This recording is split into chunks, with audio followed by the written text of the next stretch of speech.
underway now with our special investigation into ransomware, which affects millions of Americans every year.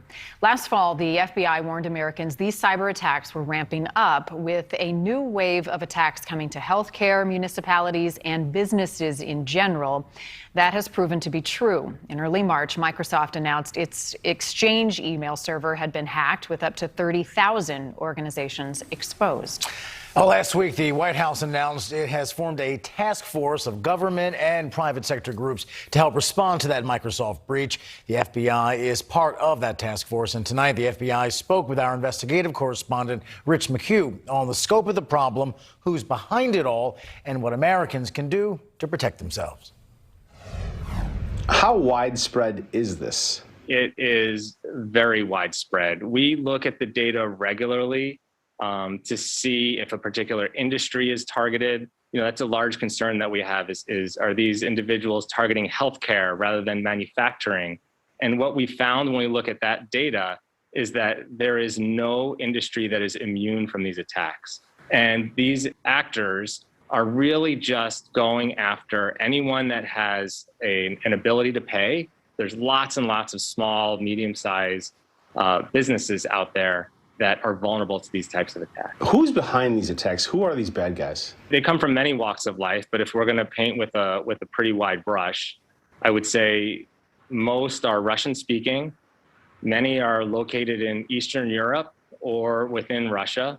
And the vast majority of these individuals are financially motivated. How are they penetrating the U.S. so successfully? So the way they get access to computer systems can be varied. Someone visits a malicious website or they click on a malicious link, and that act is going to cause malware to get downloaded onto a victim's computer system. That malware gives these bad guys a foothold onto their computer network. The reality is this just isn't going away.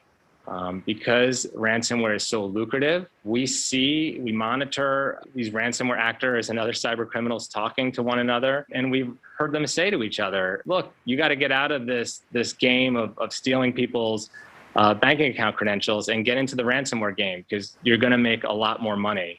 And so for those reasons, we just expect this type of thing to continue. Microsoft announced there was a giant hack. 30,000 entities and corporations have been affected. The Biden administration has announced they're launching some emergency task force. Is there a connection between this recent Microsoft hack and, let's say, future ransomware attacks? Well, I think time will tell. I would not be surprised if some of these companies that were running this vulnerable Microsoft Exchange software, are eventually hit with ransomware. That would not surprise me, because of all the things that I've already mentioned today. They're looking for any angle to gain access to a victim's system. And if this is an angle that they feel comfortable taking and they can do, I suspect they'll do it.